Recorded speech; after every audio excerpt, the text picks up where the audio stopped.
Namaste everyone. We are back to our channel Ayurveda in a nutshell. Today we are here to discuss our second part of the video, embracing menstruation through Ayurvedic Dinacharya. Before starting my video, I would like to tell you I'm going to discuss one of the most fascinating things, that why women are asked to not enter the kitchen, why women are asked to sit in a room. In a few of the houses it is practiced, why women are asked to follow a particular regimen, why to not get very beautifully dressed up or anything. All these, what are the scientific reasons behind it? So I'm going to discuss them at the end of the video and in between the video, so please do watch the video till the end.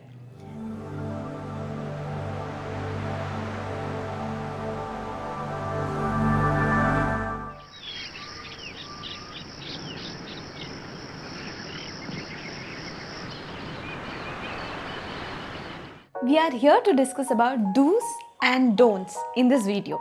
So first, we would like to know a very interesting topic. Okay, this understanding this concept will help you understand the whole video. See, the blood, the menstrual blood or the artava, it is called, is made up of Agni Mahabhuta, the fire element. Now understanding this and remembering this will help you understand the whole video. Now next, what is the basic understanding of a menstrual cycle? So I have read few articles regarding the same, and I have encountered with a very beautiful article by Dr. Hemsley. She mentions each dosha according to the menstrual cycle. The menstrual cycle, the phase where you have the cramps and the bleeding phase going on is governed by the Vata dosha.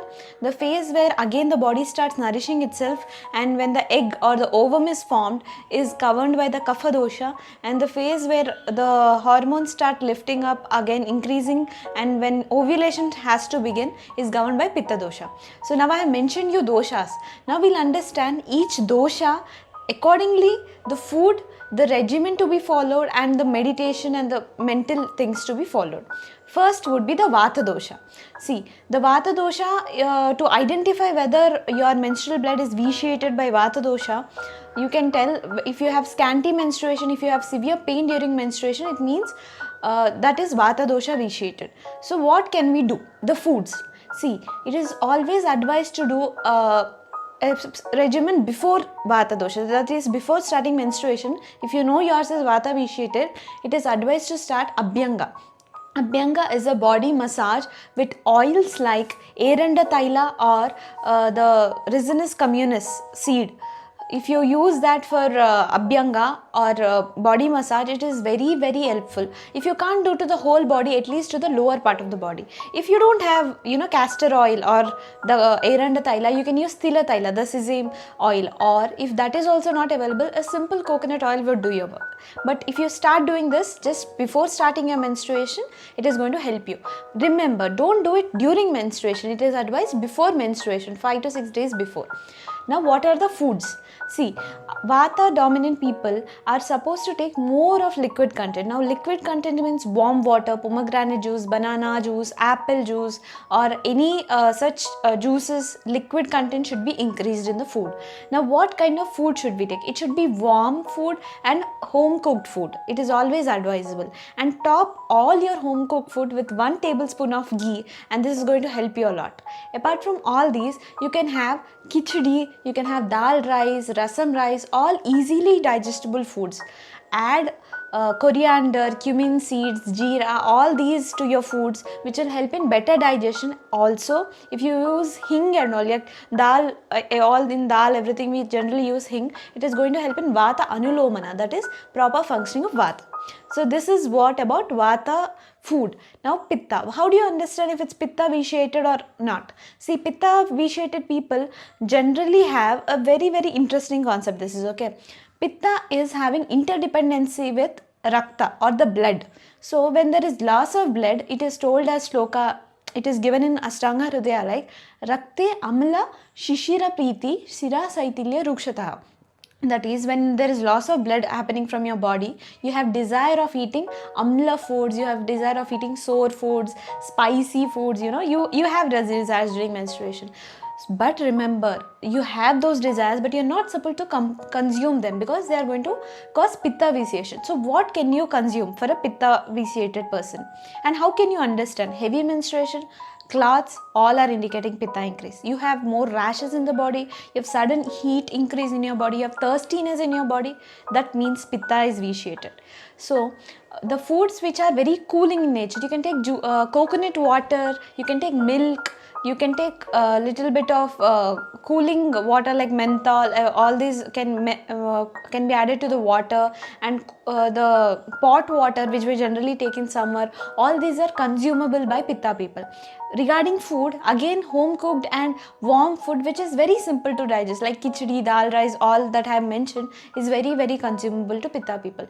Moreover, they can eat anything which is not very spicy and very cooling, like if you go towards, they make jaggery rice and all, like sweet dishes also can be consumed, like pongal, everything can be consumed.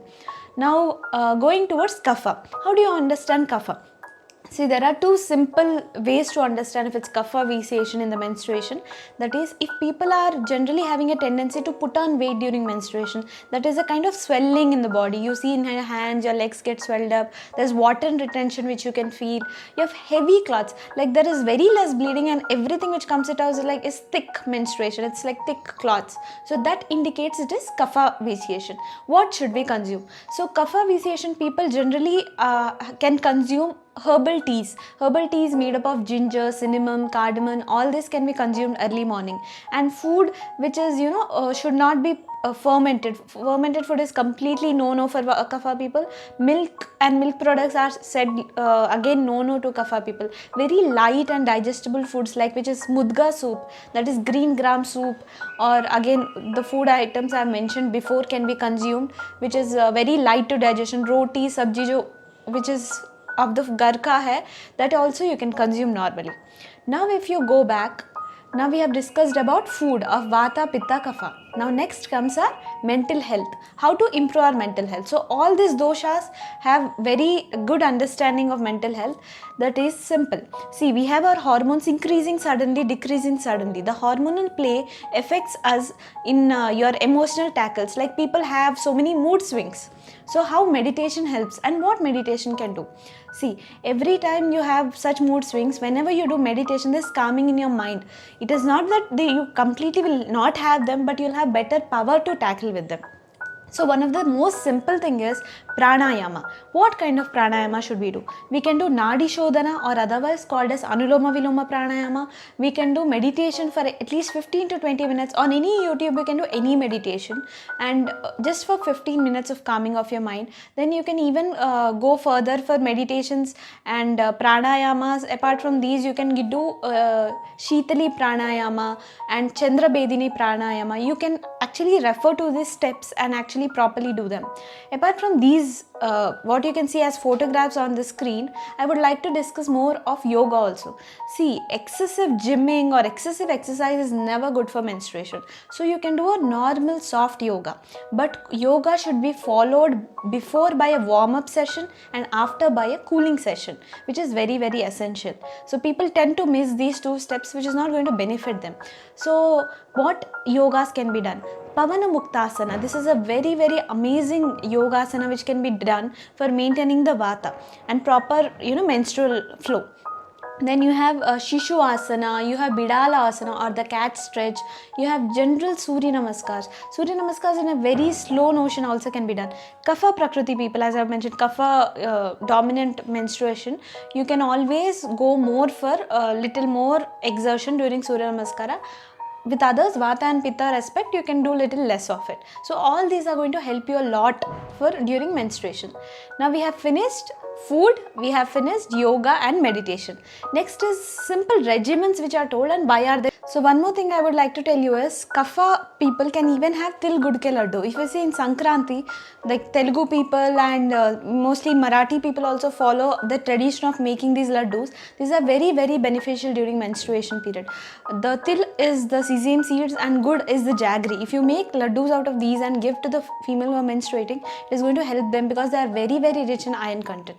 So it's very necessary we have foods which are rich in iron content because we are losing blood. So palak and all that spinach and all that which are more increasing iron can be consumed. Now regimen. So people are told not to go into kitchen or sit in a room, or not to do excessive things. Why are they told? See, women, although they are menstruating, it's very necessary that you understand that it is not an easy task for them.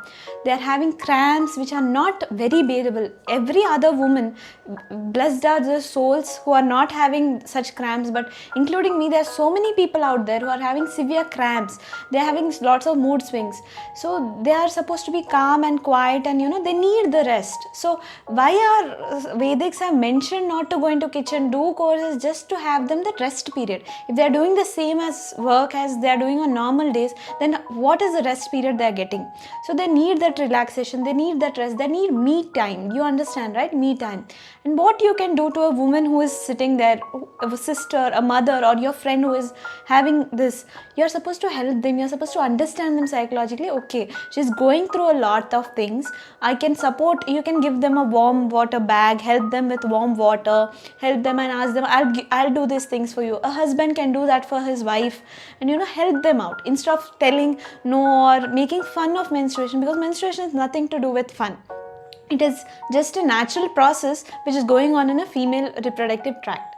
So what regimen is prescribed? They are asked to sleep on a darba or a mat or made of bamboo or anything, because if you sleep straight onto the floor with using these, your vata doesn't get vitiated. It is in proper movement, which helps in proper menstruation. And there is cooling down of your body also. When you are in contact with floor, there is cooling down of your body, which is again very helpful. So if you have any hurt, or if you have any thing, you put ice pack immediately, right? Why do you put that? There is vasoconstriction happening, the blood vessels start constricting, so that is going to help. So similarly, cooling procedures during menstruation also help. The same reason why people are asked to take head bath on the first day and the fifth day, and prefer more of cold water and lukewarm water, just to help in constriction of the vessels, less cramps and less unnecessary bleeding doesn't happen. And one more thing is, people are asked not to be in a physical relationship during menstruation, especially for the couples, because see, the ovum is already broken down and it's going through as a debris through the menstrual cycle. So there's no proper ovum. The ovum starts forming around 4th, 5th day. But what happens is, it is not properly formed, right? As it's just beginning to form. When you have any physical relationship at this time, and for God's sake, if she becomes pregnant, it is very, very dangerous, because they can have many birth defects, and there are so many birth defects mentioned for this. And apart from all this, you should also understand that alcohol, smoking, all these are again causing bad reproductive health. So again, reproductive hygiene also should be maintained. If you're having smoking, drugs, alcohol, all these are nothing causing but so many syndromes. Cancer, you see, breast cancer has become so common, cervical cancer, all these cancers should be prevented. And nicotine, which is a content of smoking, all causes this. So apart from all this, proper menstrual hygiene is to be followed. Proper washing with proper washing with lukewarm water. Avoid chemicals, and sanitary pads which are prepared from cloth and which are prepared from biodegradable are very, very useful. You have even menstrual cups which are properly washed in boiling water and can be used. So for this such menstrual related periods and sanitary pads, this is a very beautiful video I saw like few days before by FitTuber. I'll put the link below. Please do go and check out. And apart from all this, thank you for such lovely responses. We are very, very happy with all the subscribers and all the viewers, and we are very blessed, and we are really looking forward to bring better content to you. Thank you so much.